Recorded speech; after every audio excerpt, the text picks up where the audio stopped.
was so traumatized from the whole experience, like never something that I thought I would go through.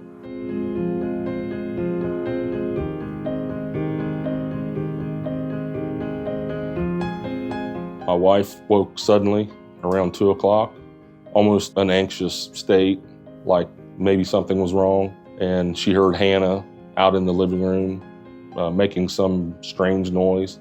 I heard her yell out that Hannah wasn't breathing. And so I came out, called 911. Emergency squad came out, could not find a pulse. So they were attempting to get her off the couch so we could start CPR on her. When I came to, when I was found unresponsive, I remember all of that. I remember waiting on the squad to get there, getting them in the house and getting me on the cot and going out again. Like, I just remember every single part of it.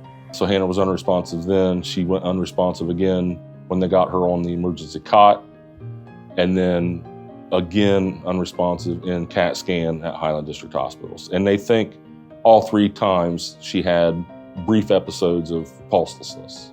When we got to Highland District Hospital, they determined that it was a very large pulmonary embolism and very life-threatening.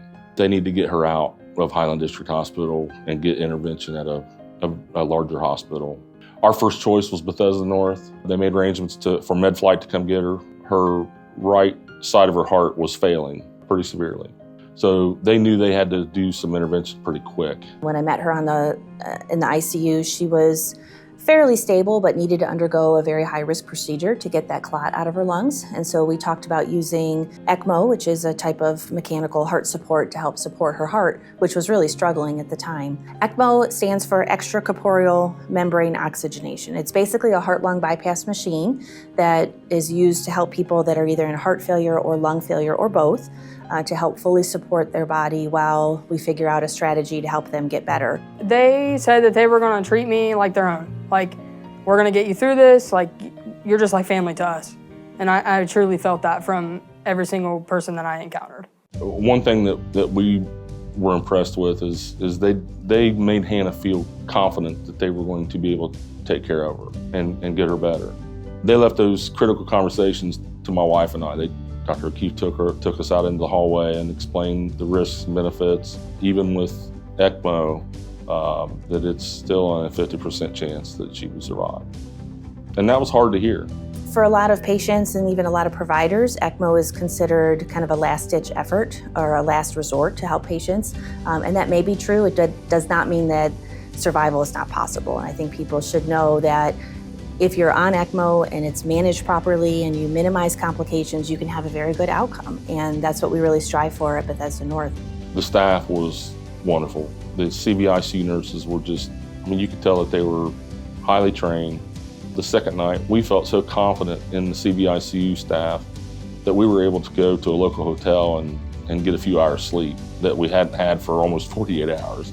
I was taken off the ECMO, obviously, after 4 days, but then they kept me on the ventilator to make sure my lungs were going to do the job. We had another critical care physician, Dr. Ashbrock, that was just wonderful. He advocated for Hannah a lot. It went well. She weaned off of oxygen pretty quick. I feel pretty much back to normal. I still have some small obstacles to overcome. We never felt like we couldn't ask questions or, make suggestions. We did feel part of the team. The physicians and surgeons that work here, we felt confident that she was going to be taken care of. It saved Hannah's life. We are convinced that the plan that Dr. O'Keefe had, along with Dr. Kowicki, the vascular surgeon, and they knew that's what had to happen for her to survive. And so we're very thankful that they have the program here. TriHealth has a great mechanical circulatory support program, and so we're able to help patients that other health systems may not have that same opportunity to be able to provide that kind of heart support that they need.